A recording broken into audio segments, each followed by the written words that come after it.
नमस्कार विद्यार्थी मित्रांनो, आज आपण क्लास 9 मराठी काझीरंगा स्थूल वाचन याचे सोल्युशन्स पाहू. स्वाध्याय.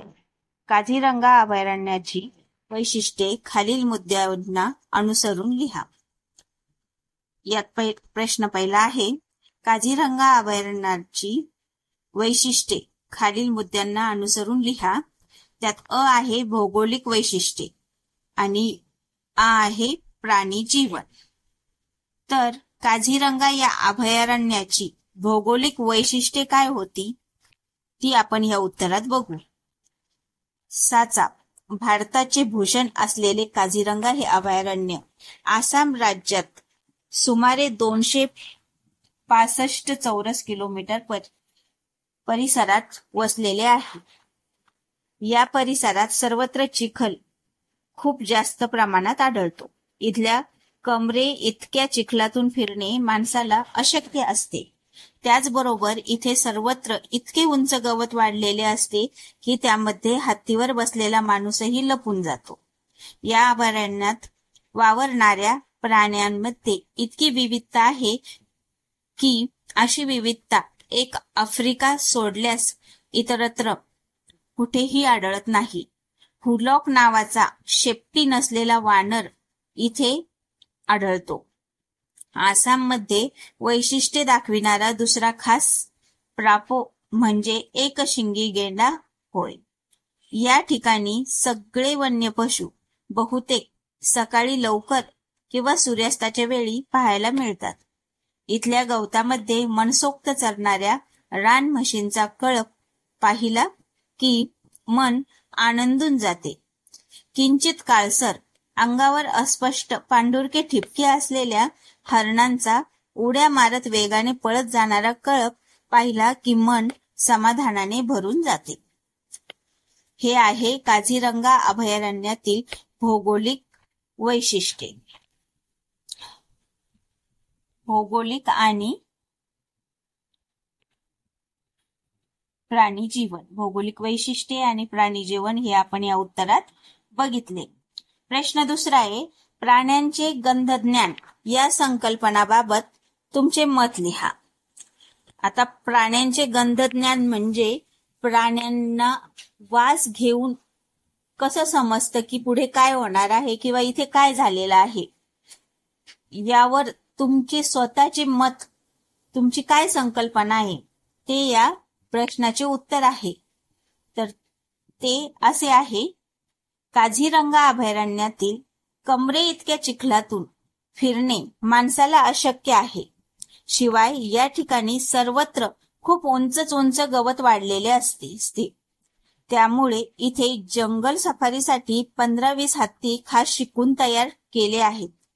या प्राण्यांचे गंधज्ञान फारच जबरदस्त असते. तोंड हवेत फिरून चारी दिशांचा वास घेऊन आपल्या शत्रूंचा, थोडक्यात जवळपास असलेल्या मृत्यूचा अंदाज त्यांना घेता येतो. त्यामुळे सावधपणे चालत चालत ते पुढचा रस्ता पार करतात. शिवाय जमिनीचा व गवताचा वास घेत घेत परतीचा प्रवास सहजपणे त्यांना करता येतो.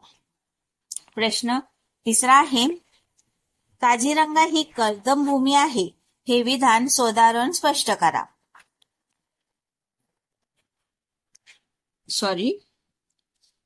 हे बघा, काझीरंगा ही कर्दम भूमी म्हणजे कर्दम भूमी का बर आहे याचं तुम्ही हे विधान असं का बर केलं आहे की काझीरंगा ही कर्दम भूमी आहे हे उदाहरण देऊन स्पष्ट करायचंय.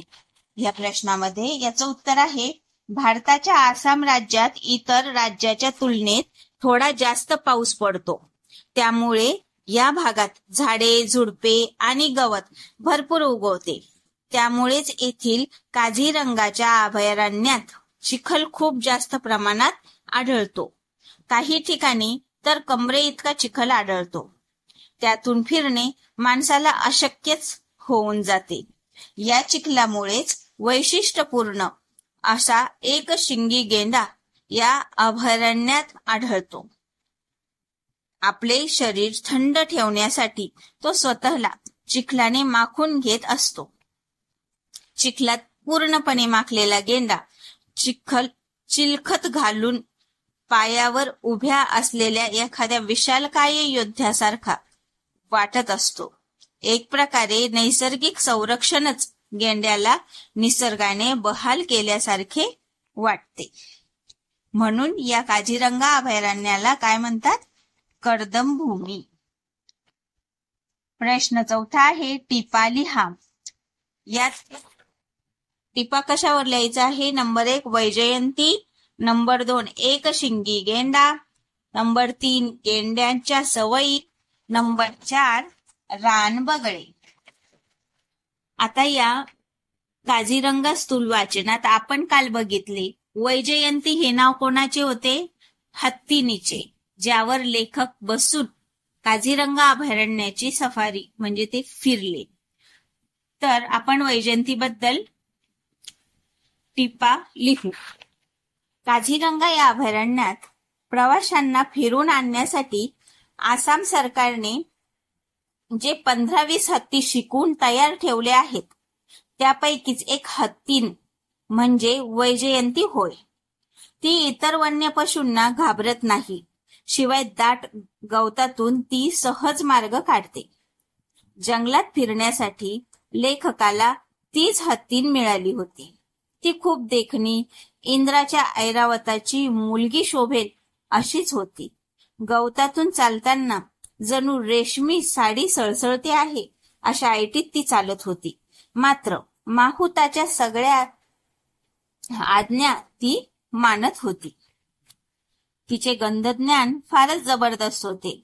किंकाळी फोडून आणि तोंड हवेत फिरून चारी दिशांचा वास घेऊन जणू मृत्यू आजूबाजूला कुठे रेंगाळत आहे काय याचा ती अंदाज घेत होती, असे लेखकाला एकदा जाणवले.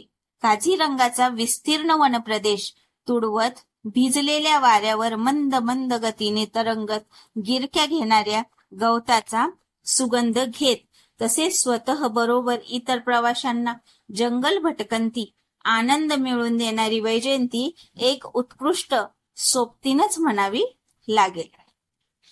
विद्यार्थी मित्रांनो, तुम्हाला जर ह्या आन्सर्सचे स्क्रीनशॉट घ्यायचे असेल तर तुम्ही व्हिडिओ पॉज करून स्क्रीनशॉट घेऊ शकतात.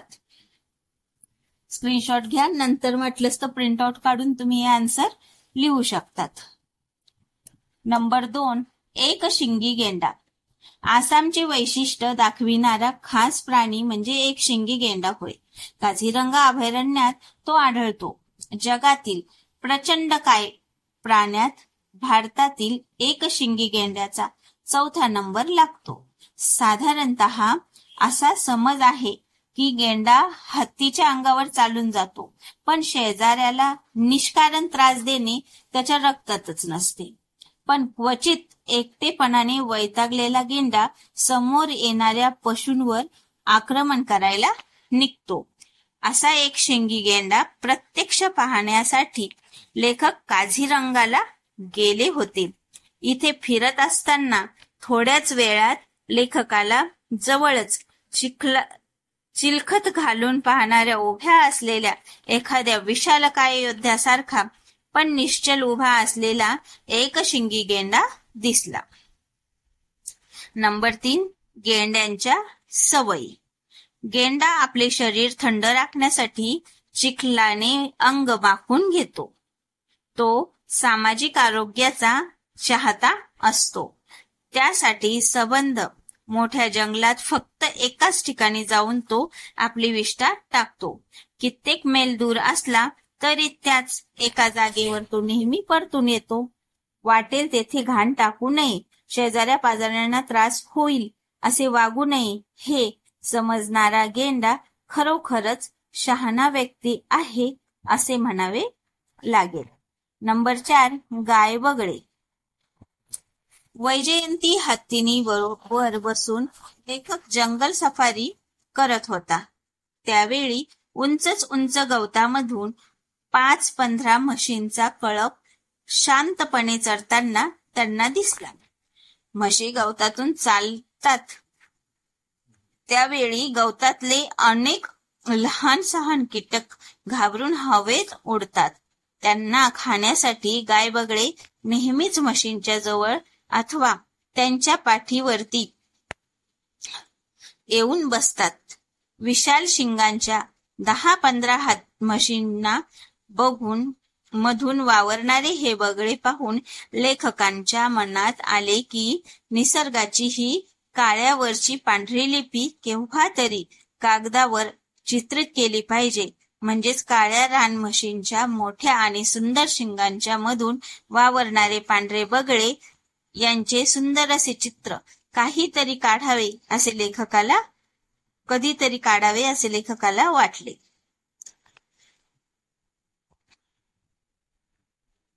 प्रश्न 4 आहे, तुम्ही केलेला जंगल प्रवास याविषयी थोडक्यात माहिती लिहा. जर तुम्ही कधी जंगल प्रवास केला असेल तर त्याविषयी माहिती लिहायची आहे.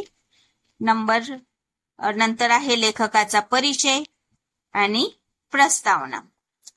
यात शब्दार्थ पण दिलेले आहेत. तर तुम्ही केलेला जंगल सफारीचा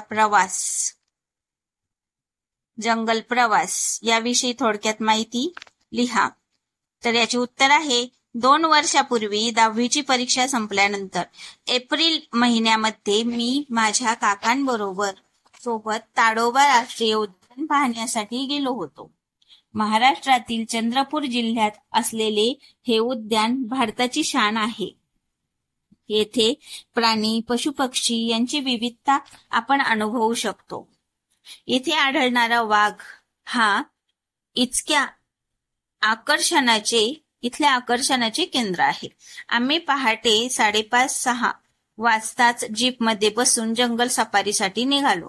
या ठिकाणी जंगली पशुपक्षी पहाटे जास्त पाहायला मिळतात अशी माहिती मिळाली होती. ती अगदीच खरी ठरली. आम्ही फिरण्यासाठी निघालो तेवढ्यातच 5-6 हरणाचा कळप आमच्या समोरून अगदी सहज उड्या मारत गेला. त्यांचा तो सोनेरी रंग, सीतेला त्याच्या कातडीचा मोह का झाला असावा त्याचे कारण खऱ्या अर्थाने मला त्यावेळी उलगडले.